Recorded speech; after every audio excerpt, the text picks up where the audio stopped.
Hello everyone, respected sir, ma'am and dear learners. Welcome to our NET set guidance lecture. Today's our guide is Dr. Vijay Mangukiya sir. Let me introduce a few words about him. Dr. Vijay Mangukiya sir is working as a associate professor in Department of English, Shri Govind Guru University, Godhra. He is active academic governance of his university. He has qualified NET and GSET exams along with holding research degrees. He also qualified for GPSC Class 2 exam and was working in Government Arts and Science College, Patdi, before his appointment in university. Authored 6 books. He also presented several research papers in national and international seminars or conference. In the field of literature, his area of interest are literary criticism and theories of modern and postmodern period, marginal literature, modern British literature, Indian English literature. He is a recognized Ph.D. guide with Saurashtra University, Rajkot and Shri Govind Guru University, Godhra. And total 5 students are pursuing their PhD under his supervision. So without wasting much time, I welcome you, sir, in the Department of English, M.K.B.U. University. I welcome Dr. Dilip Bharat, sir, to inform about sir.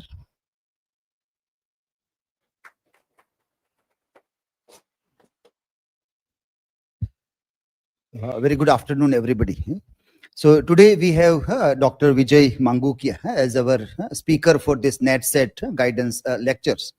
And as announced earlier also, that all the former students who passed these exams, they are invited, they are voluntarily coming here, free of cost, they provide these services, so that the new students who are today in the classrooms can also pass these exams, and you all can be the resource persons for coming years.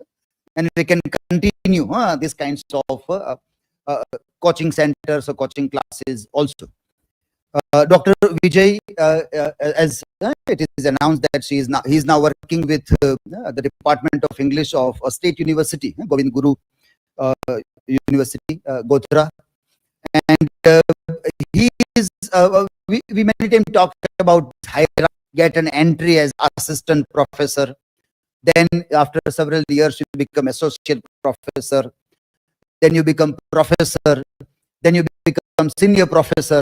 And then you may become head of the department or dean of faculties or various other administrative roles also that university keeps on giving. And then you do not remain only a person who teaches in the class, but apart from teaching, lot many other things also you keep on doing. But reaching to university again is a different kind of a story. Doing all these things, and in Gujarat, if we see, then professors are only in universities. State government has not adopted the idea of professorship for the college teachers. So reaching to the university department is again a very good success story. In last, if I say 17, 18 years, when we recall the number of students who passed from our department and how many of them have reached to this pinnacle, then we can see only one example, and that is Dr. Vijay Mangukiya. He is the only one who has reached to this department, and now he is associate professor, and maybe 2 years you completed. So after 1 year, he will be professor in the university department. So working in college is the beginning. And then you try to see, there are many talented people in colleges, but departments are few in number. There are, say, for example, only 10 state universities in entire Gujarat. There are hundreds of colleges. So to get into department is tough competition also. To get into the state university department is not easy for everybody. But many times as a student, we don't understand the role of being a college teacher or a university teacher. All this is not understood as a student. We think all are teachers only, whether you are in school or in a college or in a university, it is one and the same. But the role changes. You require different kinds of maturities also. You also require to have variety of skills to work with so many other things apart from only teaching in the thing when you are at a university level. So in that way, Dr. Vijay Mangukiya is one a very good example to see, and we keep on telling many other his classmates also or other students that you also should have a goal that reach to university departments. That should be your goal in your journey. That first of all you have to pass masters with 55%. Your first you should not, you cannot set it right now that I will be in university. You can't just manifest and keep on telling to the universe that I want to be this, I want to be this.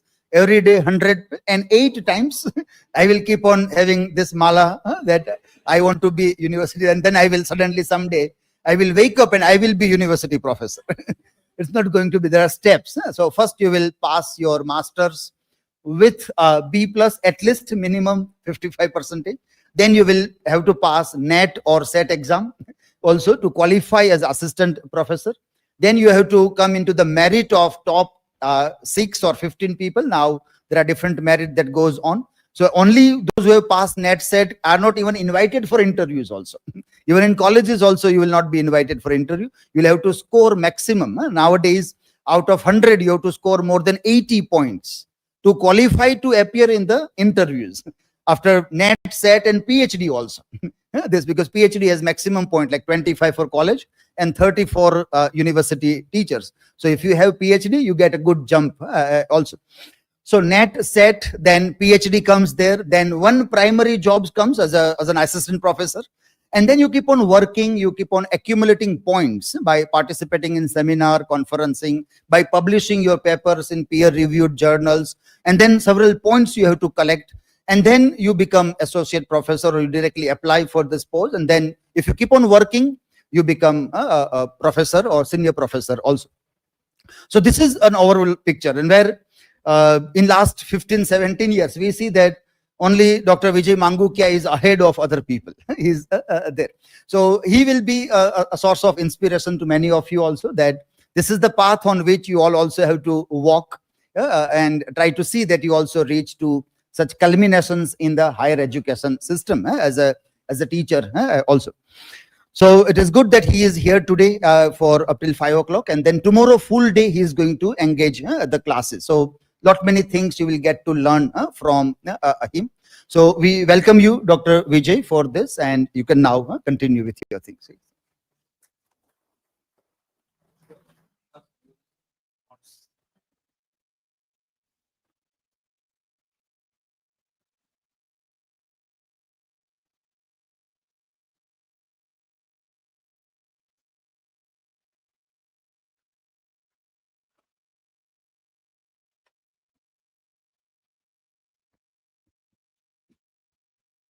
Good afternoon to all of you.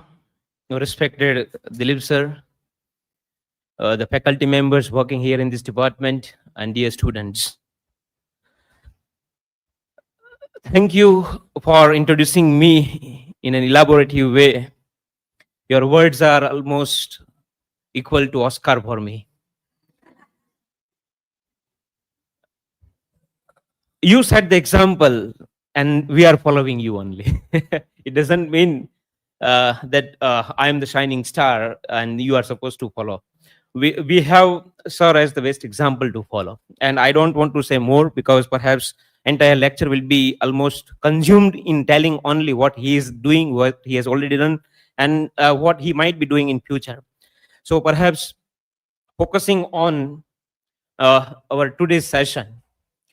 First of all, I must thank Prakruti and Megha for organizing this kind of NET GSET online coaching classes for the aspirants of NET and GSET. On behalf of all alumni, they thought this and they also executed the plan successfully. And when they are doing certain things, it becomes our duty to come over here in person, whether we are coming from the 320 kilometers or even from outside Gujarat. We must come here. I'm going to deliver today one session, and also I'm going to deliver 3 to 4 sessions tomorrow. Entire day I will be here. First thing I would like to clarify with you that I will be here not working as a resource person, but just a kind of experienced man, your senior, sharing my experience of failing as well as success in NET, GSET, and GPSC exam. So without wasting our time, yeah. That is a good point. I told earlier to Vijay also and to others that share your story. Stories of failures are very important because all of you are not going to pass on the very first attempt, and then you will be frustrated. How these stories become very important. So share a part of your life. Exactly, sir. Yeah. Okay. Okay, sir. Yeah. Fine. Without wasting our time, I think pointed talk only because I really wanted more time, and that's why tomorrow you will have to give me the whole day, right? And here, once again, let me tell you that I'm going to share with you tips and techniques so that you can have certain things clear. See, doing MA, pursuing PhD means research degrees will be completely different from preparing for NET and GSET. Once again, I'm repeating this sentence that doing MA, pursuing PG studies and research degrees will be altogether different from preparing for these competitive exams, because there, in both the journeys are completely different, completely separate, and there in both the journeys you need to use different weapons. I am also a PG teacher, and I'm also here to train you for NET and GSET exams or GPSC exam, right? It is also difficult for me when I will be discussing with you theories of postmodern period, because there perhaps, when I discuss Claude Lévi-Strauss or Ferdinand de Saussure or A.J. Grimus, Jacques Derrida, Mikhail Bakhtin, right? So even I also need to tell my one thing to myself, that here I'm not in a PG class where I need to elaborate certain things. A concept carnivalesque takes more than one session of time to discuss. And when it is discussed with the students preparing for NET and GSET, different technique has to be utilized by the person. So I am quite sure that here I am a kind of a trainer, training the aspirants of NET and GSET exam, right? So I will be sharing only tips and techniques. Definitely, see, all the tips and techniques I have prepared out of my own experience of failing in 4 NET exams, 3 GSET exams, and then succeeding in 2019, 2020 NET GSET and 2020 GPSC exam. Success in 3 competitive exams. Okay, fine. Let me share the screen first. Yeah. First and foremost, I would like to show you the syllabus. You might be familiar with. I don't want to read entire 10 units that they are titled like this, but you will find first 4 units and then 6 separate units. They are a part of this particularly paper 2 syllabus. I'm not going to discuss with you paper 1 because it was a very weaker part.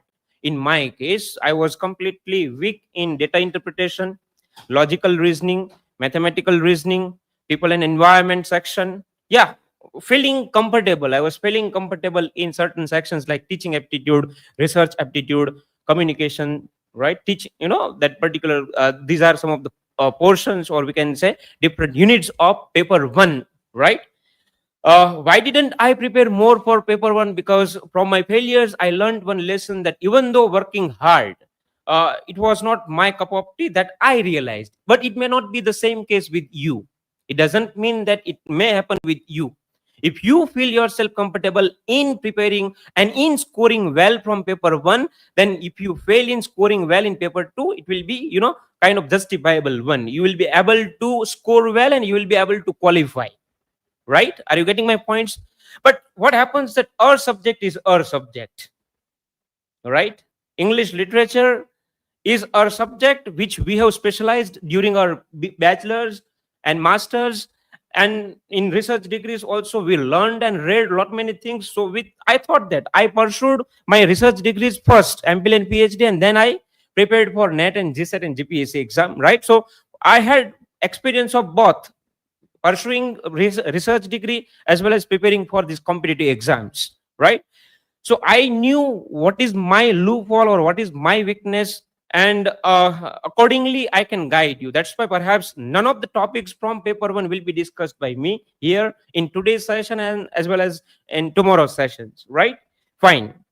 Here is the syllabus of paper 2, where you know these last 6, the later 6 units I have highlighted in red color, which you can also think to work more on. Are you getting my points? See, first of all, the first technique that I would like to show you to prepare well for these exams will be this. It doesn't mean that you need to ignore first 4, but they are like ocean-like figures, right? Dramas, fictions, non-fictions, short stories, right? Poetry. These are different forms of literature. So when I was preparing, I thought that how many plays of Shakespeare I will read. How many plays of university wits I will read. How many dramas written by Elizabethan playwrights I will read, right? Instead of focusing particularly on those individual dramas written by these milestone figures, written by these landmark figures, I thought that whatever I studied during my graduation and post-graduation studies, I will read them in detail, minutely I will go through them, and then after up to Ram Bharose, whatever is asked, I will be answering them, right? In NET and GSET exams, let me tell you, there is no negative mark system, so perhaps you do not need to get worried that hitting the wrong question perhaps will enable you to lose marks, 33% out of 1, right? So if you hit 3 wrong questions, the gain also will be a kind of a loss. It is in GPSC exam, right? I will definitely also tell you where do you take risk even in GPSC exam that you will be facing in a very shorter time. I think the government is thinking, as 25 more colleges have already been initiated by government in recent 2 years. Fine. So what happens that what can be covered?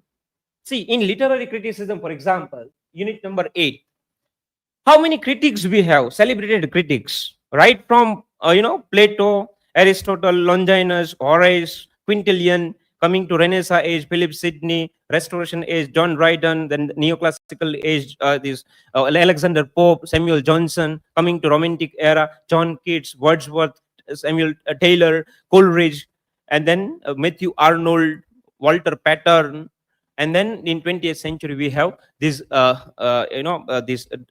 T.S. Eliot.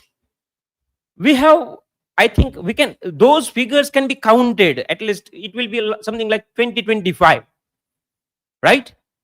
Are you getting my points? And then we have theories from new criticism, Russian formalism, semiotics, structuralism, deconstructionist movement, and then post-structuralism, modernism, postmodernism, cultural studies, new historicism, feminist theory, queer theory, and we have now latest theories like new materialism, blue humanities, digital humanities, post-humanism, right? So we have a few theories, no doubt, very difficult to digest also them. If you read just digital humanities, it is completely indigestible.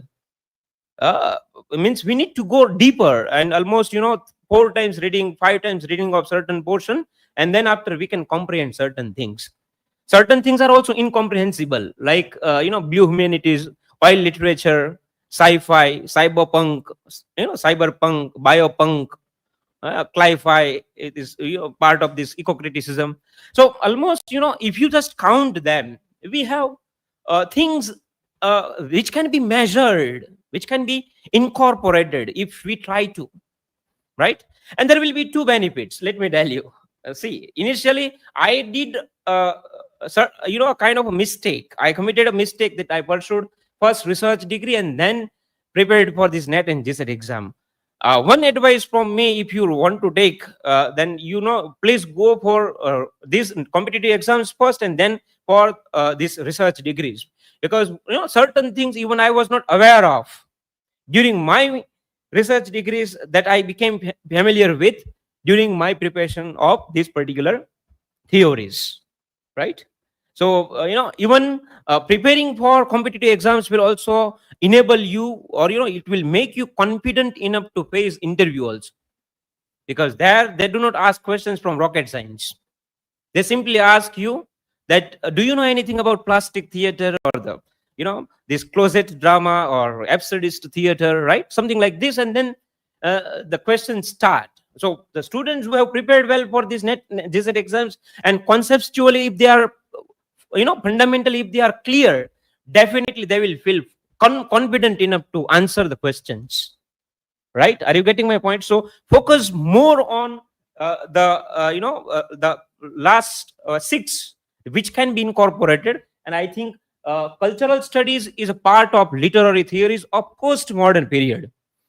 And under cultural studies, it is interdisciplinary, is a branch of studies where you also can incorporate Marxism and new historicism, right? Postmodernism comes under this, right? Or we can say it is a kind of umbrella branch. It is a kind of umbrella under which certain other theories will also be incorporated, and you can simultaneously go on preparing for that, right? So I do not consider cultural studies as, no doubt it is separate unit. In last 4 GSET papers question, I have seen that they ask questions also from cultural studies. I'm also going to discuss with you weightage of different units in NET exam, previous NET exam, and also previous 4 GSET exams, right? That whether do they ask equal number of questions from each of the units mentioned here. So the picture is also very surprising. NET exam, shocking picture. GSET exam, fine, quite justifiable one.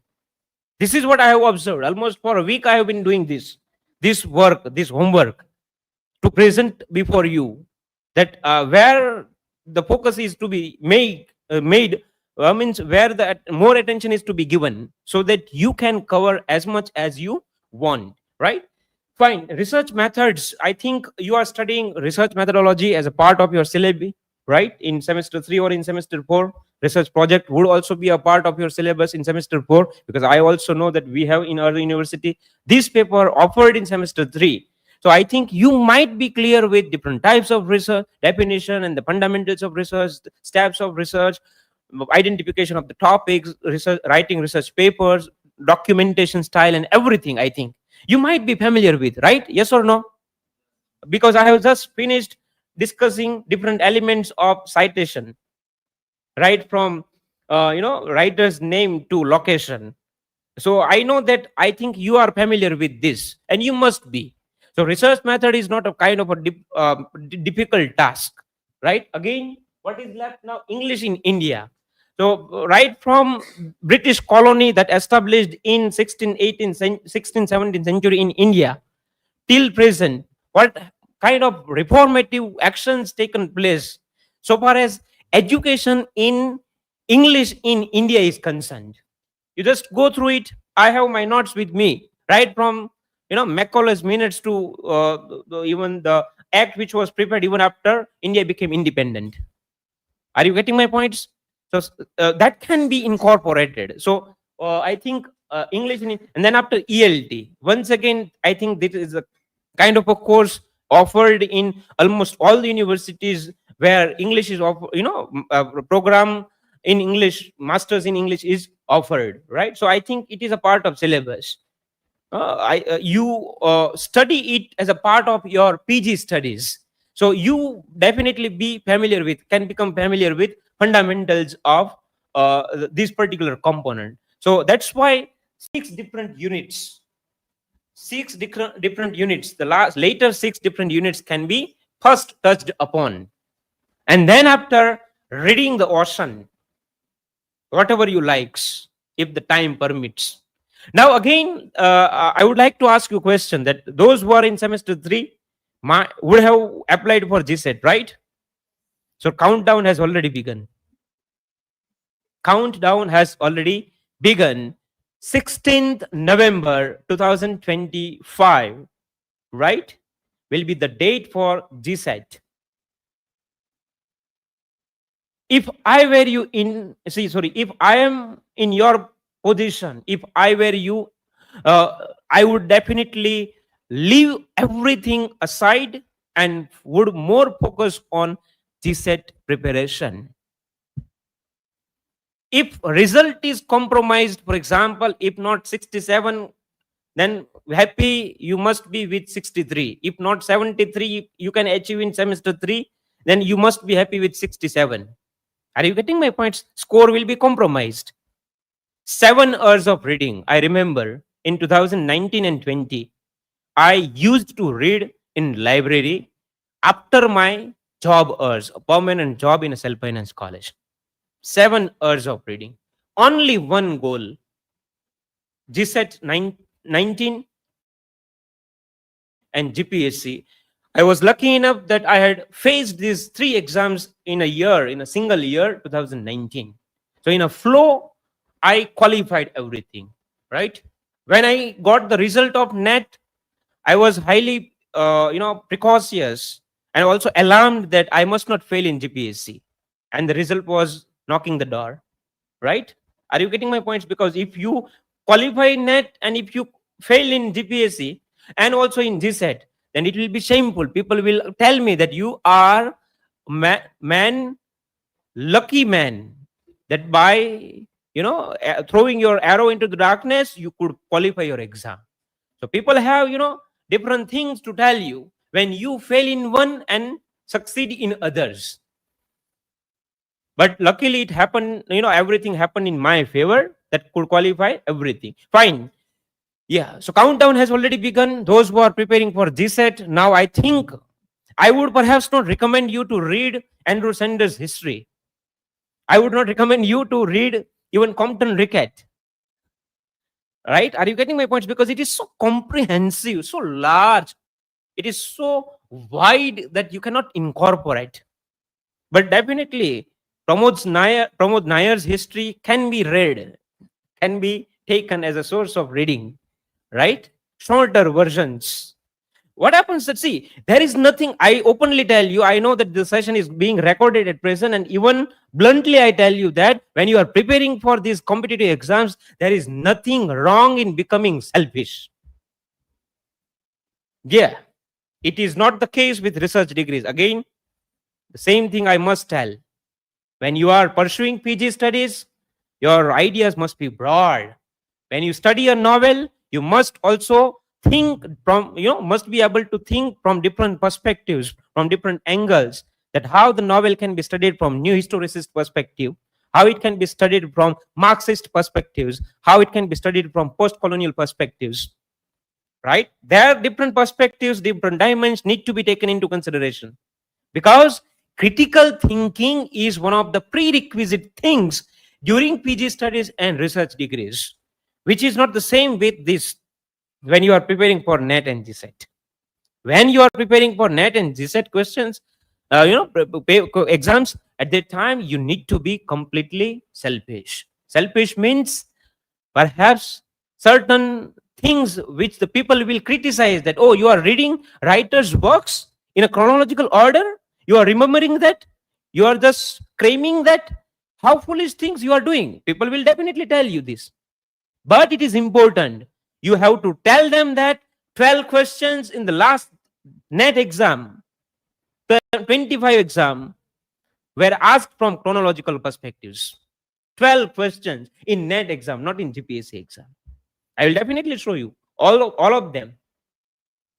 Are you getting my points? Yes or no? I also know that when you are reading modernism, right, when a PG student reads something about modernist movement, definitely he has to read also postmodernism, or if he reads something from modernist perspectives, he also has to be aware of what is modernism, right? That in modernism, literature is a self-contained entity, it is autotelic text, and in postmodernism, literature is open.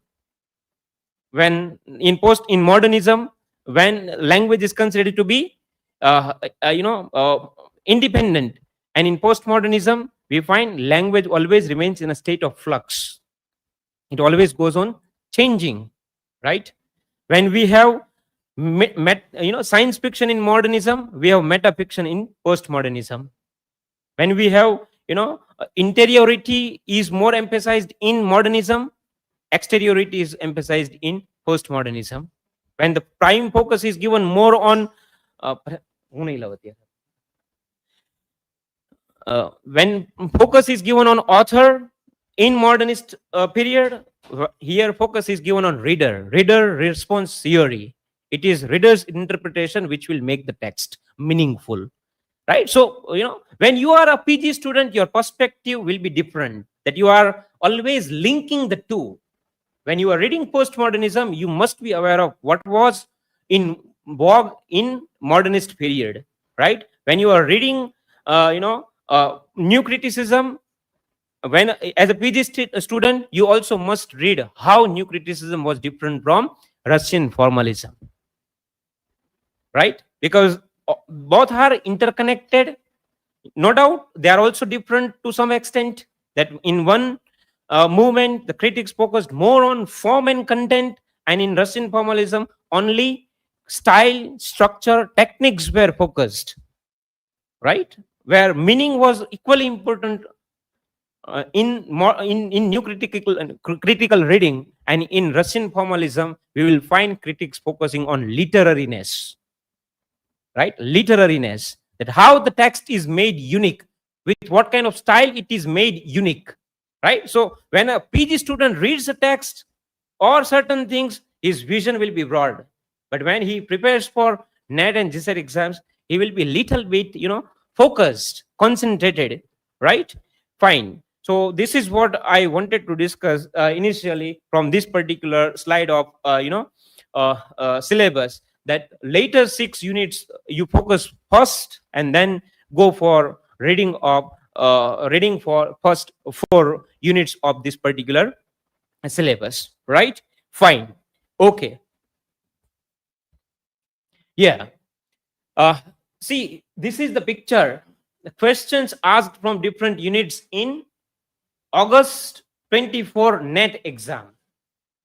Let's see how many questions were asked from British literature, how many from Indian writing in English, how many questions were asked from American literature, world literatures, and questions asked from literary theories, criticism, research methods and materials in English, and also ELT and reading comprehension. See, reading comprehension will be of 2 kinds. Here it is not that even critical thinking, writing skills will also be tested through first 4 units. Any piece of poem will be given to you. You are supposed to comprehend it and will have to answer questions given below. It will not be that much easy. Yeah, critical thinking, if you are a very good reader, if you extensively read a passage or a portion of poetry, only then you will be able to comprehend. There, comprehension is a must. And in other units, in other questions, only memory helps. Are you getting my point? So, again, difference between you as a PG student and you as a, preparing for NET and GSET competitive exams. That, and in one way, critical thinking is to be developed. Critical insights need to be developed. When you are a PG student or a research pursuer of particular research degree, and when you are preparing for these competitive exams, you need to be little bit, sharp in memory.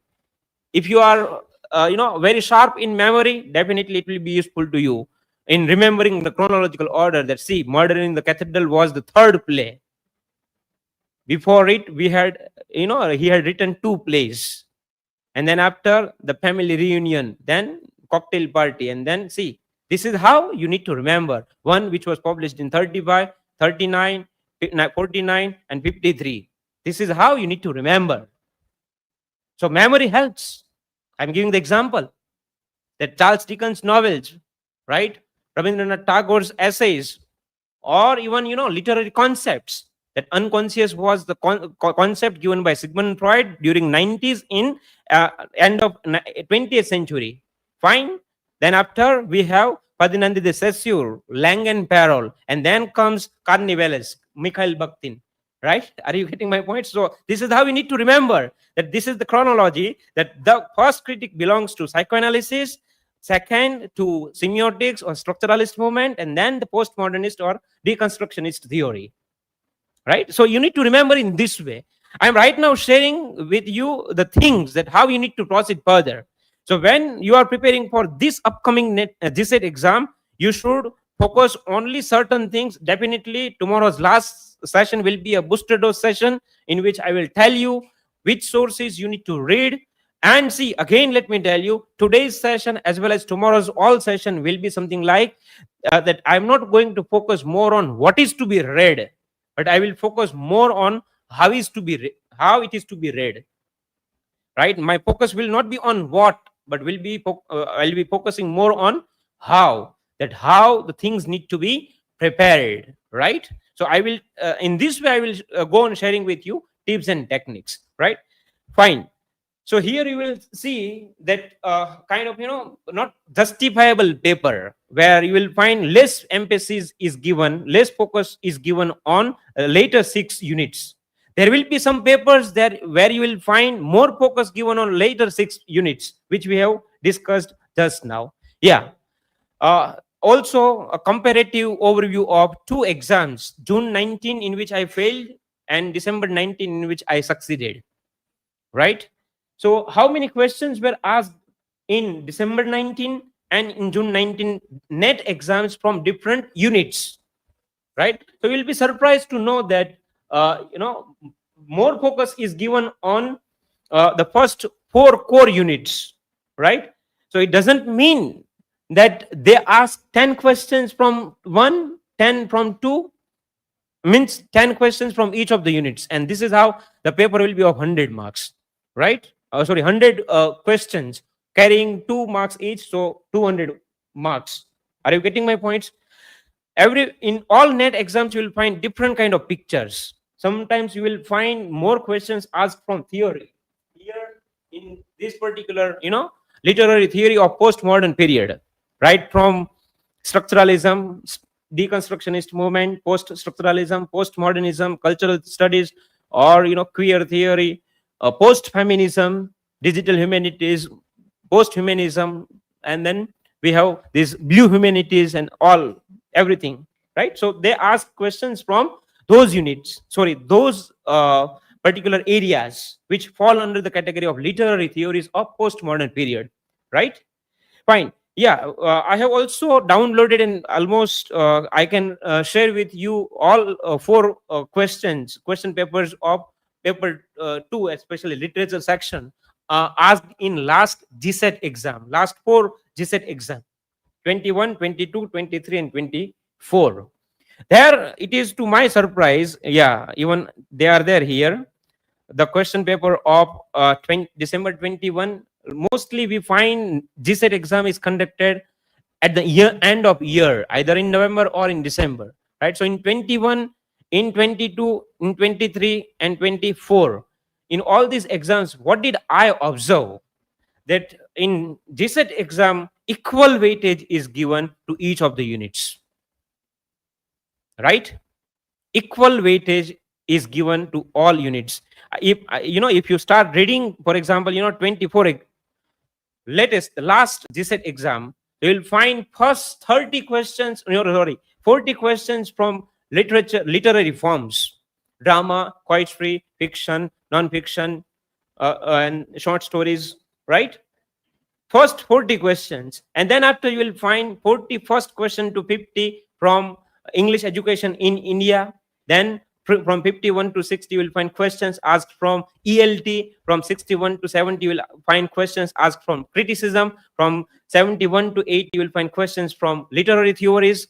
Right? This is how all 10 questions. I have observed this in all these 4 last GSET exams. So one thing is clear, that you are going to appear in GSET exam after 2 months. Right? So I think it doesn't mean that you focus more on first 4 units, but later 6, as I told you, and I also have discussed much on that. So later 6 also can be incorporated, because what happens that if you focus only on first 4 units, your time will be consumed in that only, right? If you, for example, select Renaissance age, so how many writers you will read? Definitely you will also have to go back to Renaissance age, the university Wits, right? Even Chaucer's period, William Dunbar, William Langland, Chaucer, university Wits, George Lil Pilgrim, Thomas Nash, Thomas Lodge, Thomas Kidd, and Christopher Marlowe. They were precursors to Romanticism. Sorry, Renaissance age. Again, Renaissance age divided into different sections. Renaissance, first Renaissance age, then after the Jacobean age from 61 to 25, from 25 to 48, Caroline age, or the Cavalier poets, right? Those metaphysical poets wrote metaphysical poetry. Then after we have from 1649 to 60, we have Commonwealth period. Oliver Cromwell became a Lord Protector. And then Charles II was restored in 1660. So once again, we have end of Renaissance age, and then we have classical age, again divided into 3 parts: age of Dryden, age of Alexander Pope, age of Dr. Samuel Johnson, from 1660 to 1700, age of Dryden, right? And then after 1700, first half of 18th century, age of Alexander Pope, later part of 17th century, Dr. Johnson, right? And then after we have precursors to Romanticism, James Thompson, Robert William Black, right? See, hierarchy I'm telling you, that how many of them you will read, right? From Chaucer's age to this postmodern period, right? So better you focus on the later 6 units which you feel yourself comfortable with. You may become comfortable with if you prepare systematically, if you work with that particular smartness. And I will definitely discuss with you that how to achieve that smartness, right? Fine. So now perhaps I will not discuss questions, each questions asked in these 4 last GSET exams, right? We'll focus more on different strategies I employed in preparing for this NET exam. And this is what the first slide that I am going to start with you today, right? See, anyone preparing seriously and sincerely for these competitive exams, definitely he must be good at preparing notes, making notes. Note making is one of the most essential habits you need to cultivate during your preparation. Yeah, I know that digital age is there, everything you can go on saving, right? But again, note making is also, that can also be done electronically, means on a digital devices also you can go on doing things, and also you can go on writing certain things. What happens that when you will write, you will become conscious. For example, when I was reading David Deutsch's, when I was reading Edward Albert, when I was reading Pramod Nair, I prepared certain notes. And what kind of notes it can be, right? Again, let me tell you, when you are preparing for NET, GSET or GPSC exam, you need to be completely selfish. You need to be completely informative. Yeah. Those who are good at remembering and memorizing dates, years, and facts and figures will be able to achieve higher score in these competitive exams. This is a kind of experience I also gained.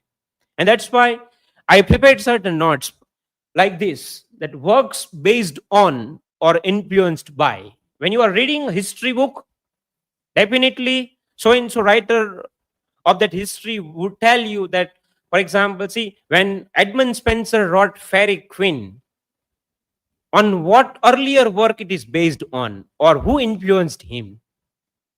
So you again need to remember 2 things: Edmund Spencer, Fairy Queen, or Philip Sidney's Arcadia, based on so and so work or influenced by. William Shakespeare's all plays, most of the plays, not all, but most of the plays are based on the preceding age writers' works. Most of his history or chronicle plays are based on Holinshed's chronicles. So this is how, I would just like to give you a kind of example. Let's see what kind of notes I have already prepared, and will read a few points, few notes that I prepared under this particular section. Right? Fine. Just give me 1 or 2 seconds. Yeah. See. The mystery plays deal with the stories of New Testament. Miracle plays are based on the lives of saints. We have also interludes, mixing the two. Before we have plays written by the university wits, plays which were written during the Middle Age period. So this is what you need to remember. For example, see, Shepherd's Calendar. By whom? See, don't give me the answer in the question form. Edmund Spencer. Now you just clarify, sir. If we are wrong, you just take us wrong. Yeah, Edmund Spencer, right? So that particular work is based completely on the model set by Theocritus. Fine. Will now see again, if I go deeper into that particular work, other notes will be left. Just few examples that what kind of notes you can prepare, remember, and if the questions are asked, you can hit the right answer. Right? Another example: Essays on Criticism by Alexander Pope sums up the art of poetry as taught by Longinus. So 4 options will be given to you, that he was much influenced by, or his philosophical thoughts were influenced by Longinus, Horace, Aristotle, Socrates. So Longinus. This kind of brief notes, but very pointed notes, very factual notes will help you. Then after, Ben Jonson has written Volpone, right? And he was influenced by Aristophanes. Even many of Shakespearean plays were also influenced by Aristophanes. Okay, are you getting my points? John Dryden. When he criticizes him very bitterly in essay of criticism. I think essay of dramatic poesy, where he gives the definition: a just and lively image of human nature, representing passions and humors for the delight and instruction of mankind. Right? A kind of definition of play he has given. And then after, there are 4 mouthpieces: Crites, then after Neander, Eugenius, and Lycidius. 4 mouthpieces representing 4 voices of Dryden himself, favoring different stands.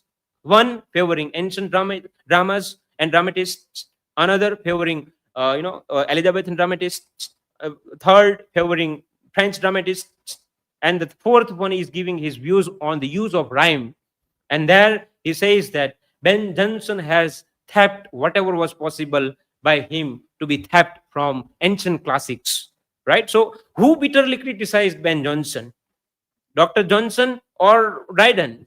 So at that time we become confused, because it was also Dr. Johnson's nature to bitterly criticize. Whosoever he has chosen in his works, he has criticized them. He has also shown loopholes of Shakespeare, along with showing his craftsmanship in Tales of Shakespeare. Are you getting my points? So what happens that we get confused at that time.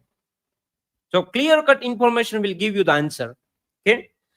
The plot of Arcadia was used by Shakespeare writing his drama King Lear. Right? So from whom he borrowed the material? Right? From whom he borrowed the material for writing so and so particular play. For example, King Lear, he borrowed material from Arcadia by Philip Sidney. Right? Pendosto was the material he used for writing As You Like It. No, As You Like It or another, I exactly don't remember. But he also used John Leal's plays or writings. John Leal, one of the George Peel, Leal, Pill, Grin, right? And then after 3 names with Thomas. This is a kind of technique I used. That, initial names were forgotten. So Thomas Nash, Thomas Lodge, Thomas Kidd, and Christopher Marlowe. 7 there are university wits, and they have made a very profound influence on Elizabethan age writers. Okay, let me give you the examples of Shakespeare's plays and their how they were based on earlier works. Yeah, see, just a minute. Would like to give you the example of only Shakespeare's works. How were they influenced by the earlier writers?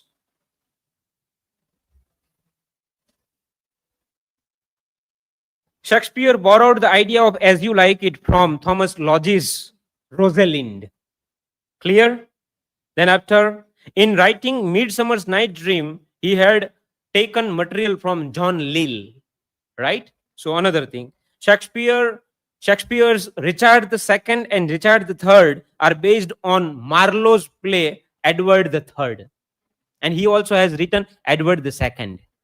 I exactly remember when I was preparing 2019, I remembered all 37 plays in chronological order. At present, don't ask me, please. But yeah, I completely was selfish, self-centered. I must acknowledge this because I was free. I had my research degree in my credit, in my profile, and I had to earn the other two so that the profile can be enriched. And there was nothing wrong in being selfish, because as I observed other papers, right, they ask questions like this. In last NET exam only, you will find question asked based on chronology, 4 plays of Shakespeare and chronological order. We must remember that whether he wrote tragic comedies first or pure tragedies first.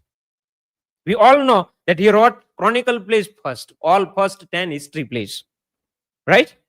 But again, the things are problematic when we are asked whether he wrote tragic comedies first or pure tragedies first. Okay, fine. Which are the pure tragedies, right? Again, you will have to remember this, that King Lear, Macbeth, Othello, and Julius Caesar, pure tragedies. There is no mixture of comic elements in these tragedies. Yes or no? Fine. So you need to remember this specific information, right? Are you getting my point? I have given a few examples, few more. For example, in writing Canterbury Tales, Chaucer was influenced by Decameron, a middle-aged writer, a writer belonging to that particular period, right? So whom he was influenced by? Decameron, right? Fine. Even Chaucer was also indebted to his sources he had used in writing his works from Homer, Virgil, Dante, Ovid. And Ovid, Virgil, and Homer, they are the epic writers. Iliad and Odyssey by Homer, Aeneid by Virgil. Fine. So, he was influenced by that. Dryden's All for Love is based on Shakespeare's Antony and Cleopatra. Yes or no? Fine. Works were written in memory of, famous examples in memory of W.B. Yeats. I think Ezra Pound had written that particular poem. In memory of or in appreciation of Shakespeare's scholarship, Matthew Arnold had written one poem, Shakespeare. The title itself is Shakespeare. That others abide our doubt, thou art free. He is beginning his poem with this. And I think one of the questions I had seen asked that these lines are taken from Matthew Arnold's famous poem, and then 4 titles will be given to you. Right? Are you getting my points? See, again, another tip or technique you must use while preparing for this is that when you read any previous year's paper, one thing you need to remember is that those questions are not going to be repeated, so that you do not become sad, right? What happens that we always get sad when we refer previous year's papers and no question is asked, right? So should we stop reading previous year's papers? No, not at all. From previous year's papers, you need to clarify one thing: what kinds of questions they ask, from which unit. In NET exam, haphazard things are there. No weightage, equal weightage is there. In GSET exam, from my observation, I could do this. So, which you are preparing for at present? Which is your prime focus at present? What is your prime focus? NET or GSET? Okay, fine, GSET. And then after, you need to become cautious. So when you read previous year's papers, right, do not just concentrate on answer. You find that Shakespeare is the title of the poem written by Matthew Arnold in appreciation of Shakespeare. Fine, this is the answer. See, don't confine yourself merely to answer, but read in and around the answers. That if the other options like Dover Beach is there, then also read something about Dover Beach. How the poems start. Read the initial lines, first lines. Are you getting my points? Just don't remember 5 names of the wasteland. Sorry, 5 parts of wasteland. That the first is the burial of dead. Second, a game of chess. Third, the fire sermon. Fourth, what the thunder said. And fifth, I think, one we have missed. Right?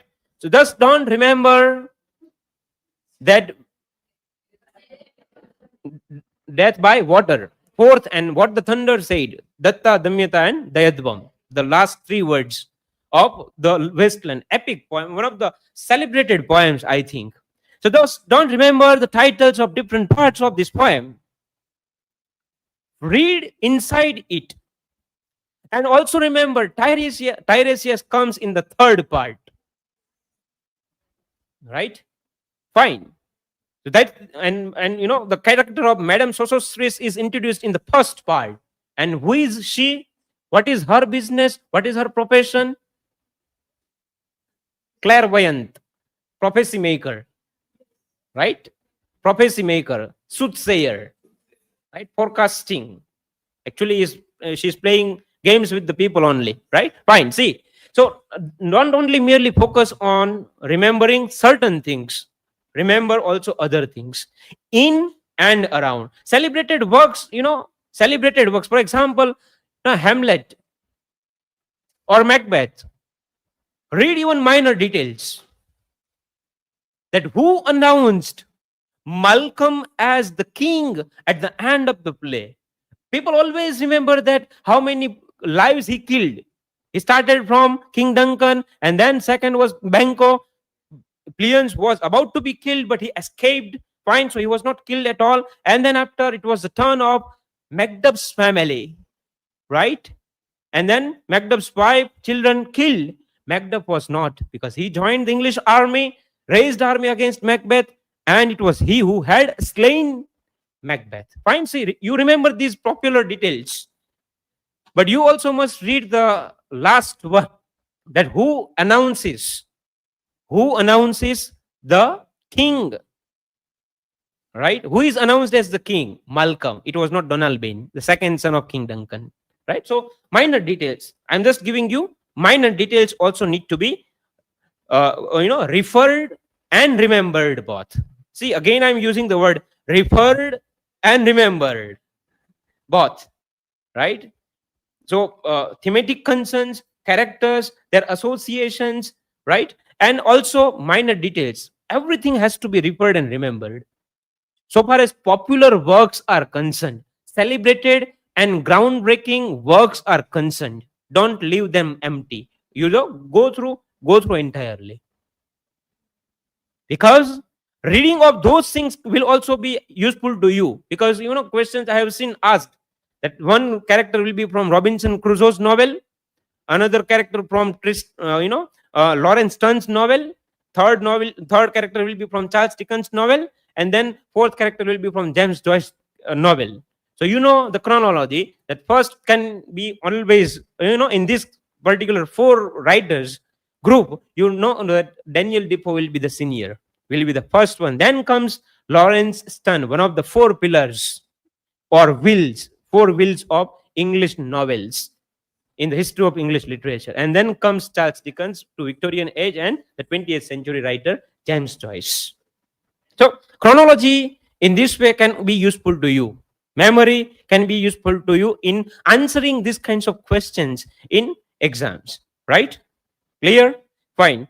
So works written in memory of, I think Walt Whitman has also written a poem, O Captain, when Abraham Lincoln was assassinated. So in his appreciation, he had written that particular elegy.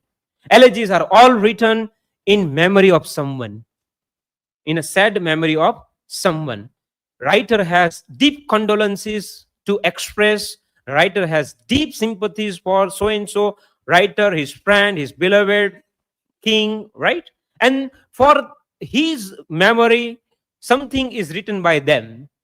And you need to remember that who had written which work for whose memory, right? So works written in memory of. Notes. What kind of notes you can also prepare? Which notes I prepared? Let me go through some of them. For example, on the death of John Keats, P.B. Shelley had written the poem. The title is Adonis, right? Adonis. Again, when we come to romantic age poetry, who is not one of the following? Sorry, who is not one of the parts of, who is not the part of lake poetry? There will be three lake poets and fourth who is not a member of that particular group, and you have to identify. Very simple question, very popular one, almost completely based on memory, that Wordsworth, Coleridge, and Robert Southey.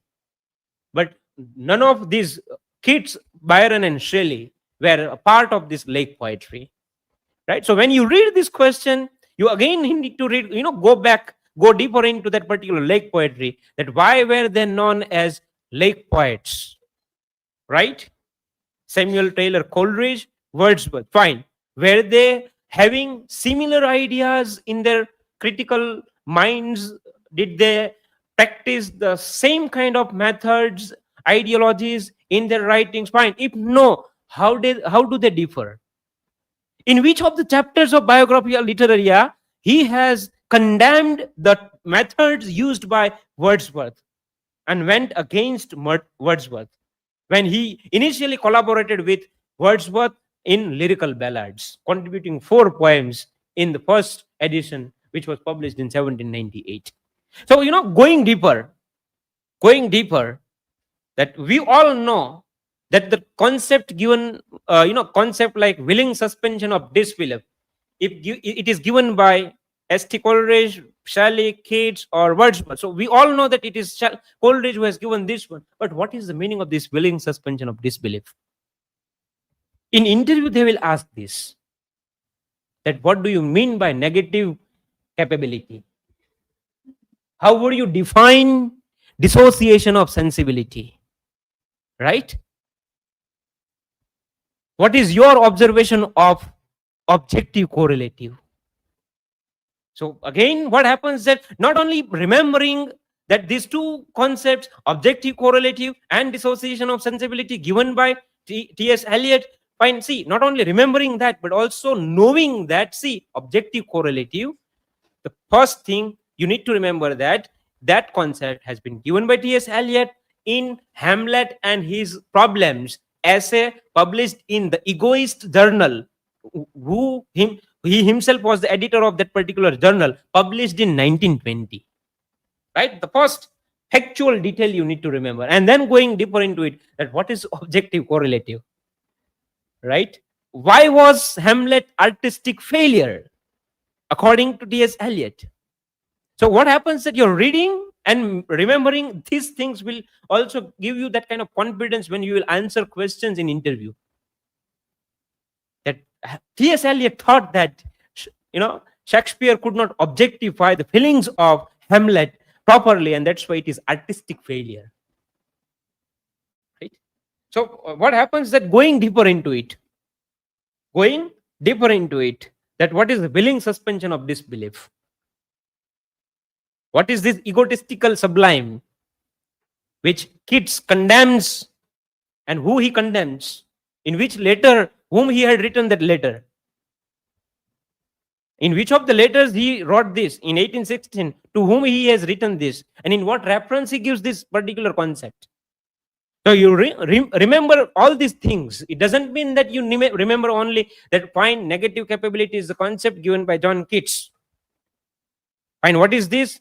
If you ask this question, no, you need to remember this. Most of the critical remarks or critical output Keats has given it, he has given in the form of letters only. He has not written any single book, a particular book on it. Right? So this is how you need to proceed further. Works written in memory of a few other notes, like Shakespeare's sonnets are addressed to.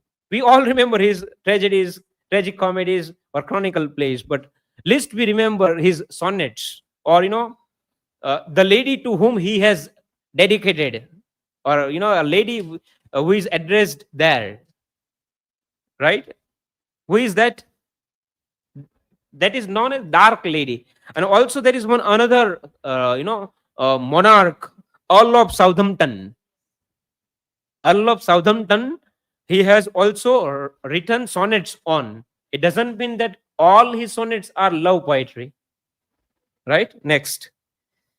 The Book of the Duchess, an elegy written by Chaucer, on whose death he has written this, on Duchess of Blanches of Lancaster. Okay, fine. The Parliament of Fowls by Chaucer, he had written this on the marriage of Richard II with Anne of Bohemia. So factual details. But under this particular segment, works written in memory of, you can remember it. Right? You can go on noting down points. So what happens? You have to keep pages open. Like for example, here 12, 13 segment, or different divisions of different titles of notes given here. Whenever you read any detail, you just mention there. Separate notes, separate 11, 12 notes must be prepared under different titles. Whichever you read and you think that it is fitting into this, you just write it down there. And then after, compile one and read only that one. So you may ask me questions, how can we remember all the details? How can we memorize all the things? There is no any other solution except the one which I will tell you, and that is reading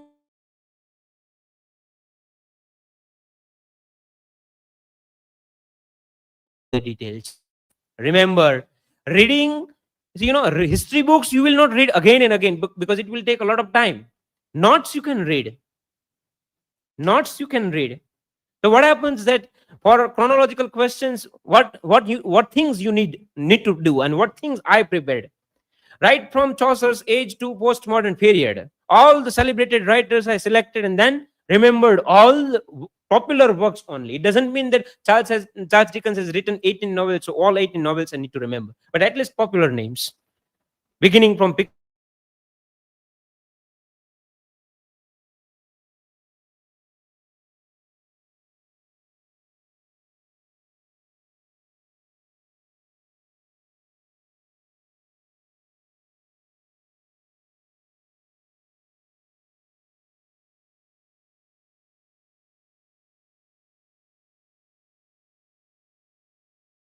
in all the questions based on chronology, in all the questions based on literary terms, in all the questions based on writers group, writer from university, which we have different groups, that writers who wrote tragedies during Renaissance period, writers who wrote comedy of manners during the Restoration period, big pies, and then after writers who wrote only magazines, journals, Richard Steele, Joseph Addison, and then other writers. All we have different groups, like precursors to Romanticism, then after Romantic age writers, and then after coming to Victorian age, we have those decadents, pre-Raphaelites, and then in modernist age we have some celebrated writers like W.B. Yeats, Ezra Pound, James Synge, T.S. Eliot. Okay, coming to new criticism, different groups we have, right? Different movements we have. For example, the decadence movement, the Wartism, the Dadaism, the Imagist movement, the Symbolist movement, the Expressionism, the Surrealism, right? We have different movements, different contributors, different leaders, right? and then remember them. Even Great Tradition by F.R. Lewis. So who are the 8 writers? He has included. Group, right? Group. So I remember I was reading Great Tradition by F.R. Lewis, that 4 writers are British and 4 American, beginning from Jane Austen, then after George Eliot, then D.H. Lawrence, Joseph Conrad. 4 British writers and then 4 American writers. Edgar Allan Poe, Herman Melville, Nathaniel Hawthorne, and Henry James. So 8 writers. So when the question was asked that who is not one of the great poets included in Great Tradition by F.R. Lewis, I was completely sure within 15 seconds I hit the right answer. That this one is not there.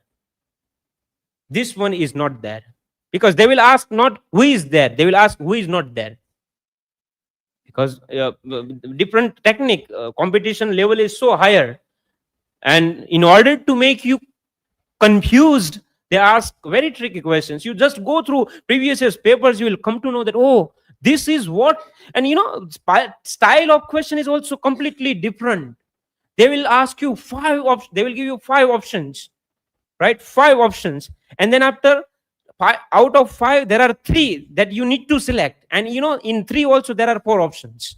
That whether it is ABC, whether it is BCD, or whether it is CDE, right? Or whether it is ABE.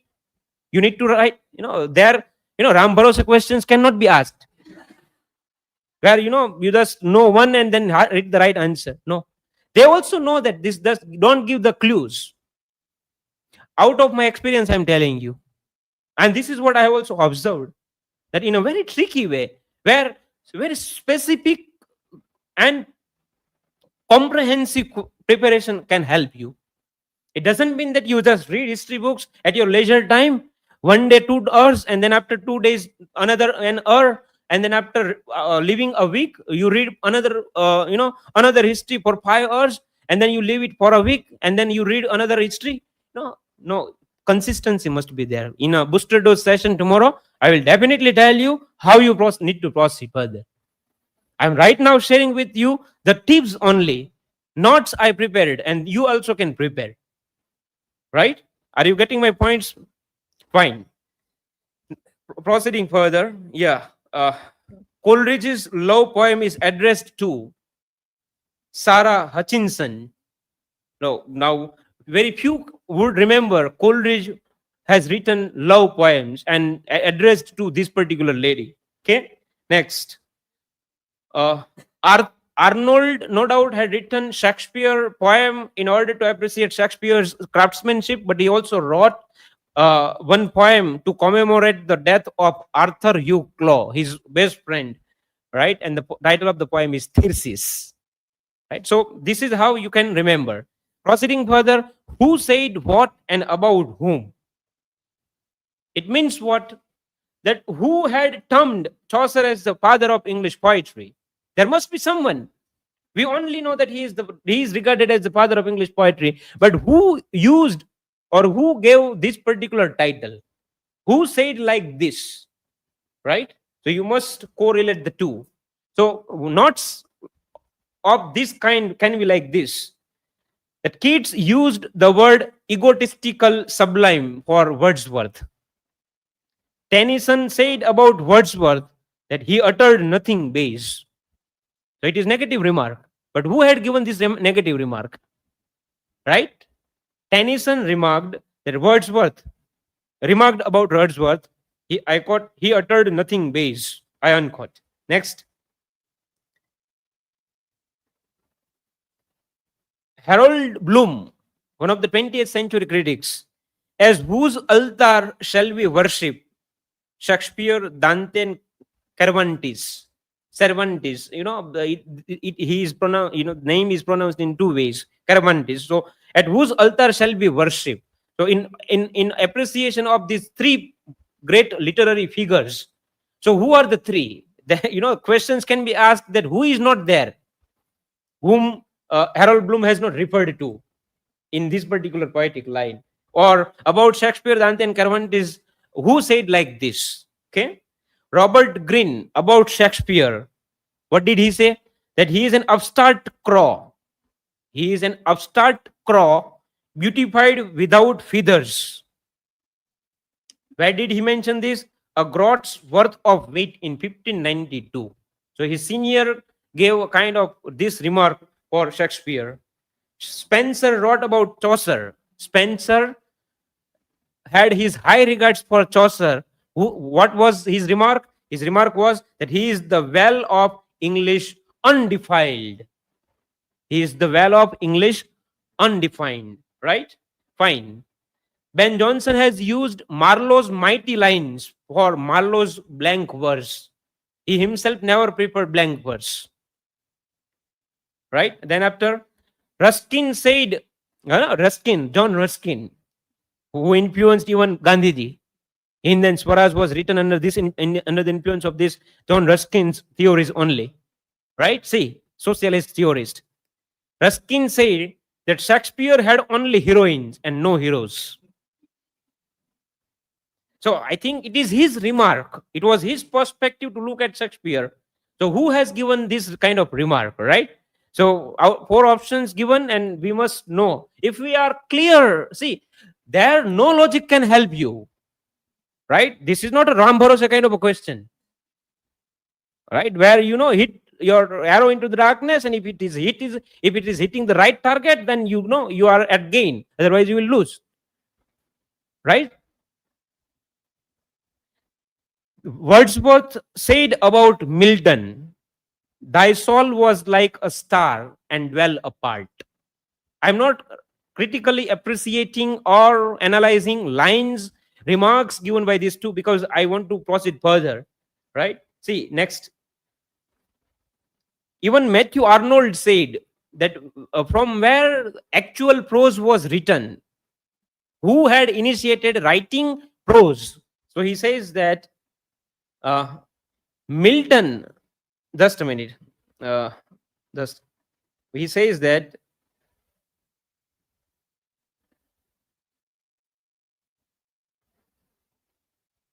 just a minute. Dryden said about Chaucer that here is God's plenty, right? And actually it was Dryden who said about Geoffrey Chaucer that he is the father of English poetry, right? Matthew Arnold, as I was telling you, that it was his remark that from whom we find actual prose was initiated. So he writes that the Restoration marks the real moment of birth of our modern English prose. So it is in the Restoration age we find, according to Matthew Arnold, right? Then after, Ben Jonson said about Shakespeare that poets are not born but made. Sorry, poets are born but not made, right? So this is what he said. Okay, John Dryden called Chaucer the father of English poetry. And where did he tell this? Where did he give this kind of remark? In the preface of his book. The title of the book is Fables, Ancient and Modern, published in 1700. Okay, so this is how you can remember that who said about whom. Next, works written in particular style, in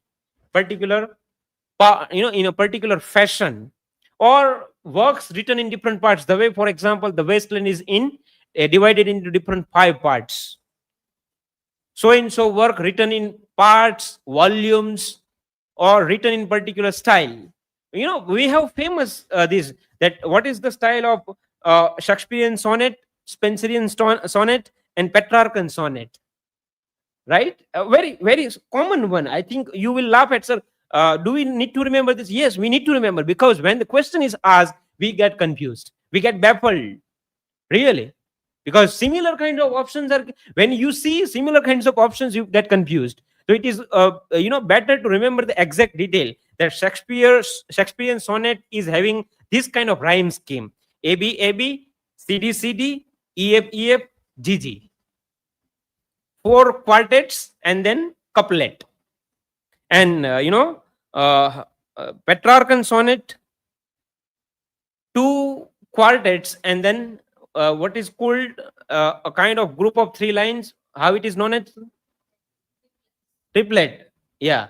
So Petrarchan sonnet follows this pattern: 2 quartet, and 3 triplet. Sorry, 2 triplet. ABBA, ABBA, CDE, DED. Right? See, I have written this, that what is the rhyme scheme of Petrarchan sonnet, what is the rhyme scheme of Shakespearean sonnet, and what is the rhyme scheme of Spenserian sonnet. There is no other pattern, I think. Looking at the ancient, or we can say the previous centuries, or we can say the writers were written during or before Renaissance age, right? During or before Renaissance age, these were the 3 popular rhyme schemes used by the writers, right? Fine. So Shakespearean sonnet, AB, CD, EF, GG. Spenserian sonnet, AB, BC, CD, EE. Again, following the same pattern, first 3 quartet ending with couplet. And Petrarchan sonnet, ABBA, CDC, DED. Right? So this kind of details also I noted and remembered. So that what happens, that if the question is asked, see, very simple question, but not getting confused, not wasting time also. Why? Because more time is to be given in comprehension section. That is a kind of a section where, see, if you become lethargic or if you prove yourself to be weaker, you are losing marks. You are losing marks. And see, if your comprehensive skill is so sharp, if you are so sharp in analyzing the things, then you will be able to achieve marks. And for that, time is needed. And this kind of time that you have spared, that will be helpful to you in answering those questions. Okay, fine. So writers writing in particular style, like the Rape of the Lock in 2 cantos, it was written. The Shepherd's Calendar, it was written in 12 eclogues, right? Don Quixote by Cervantes, he has written this book in 2 parts, right? Then after Ode to the West Wind, it was written in terza rima style. The New Testament has 27 books. Old Testament has 39 textbooks, and Poetics has 26 textbooks, right? Then Natya Shastra also, you must remember how many chapters does it have. I'm right now discussing this kind of details. Work written in different parts, work written in different works, written in different pattern, different structure, style. Okay, fine.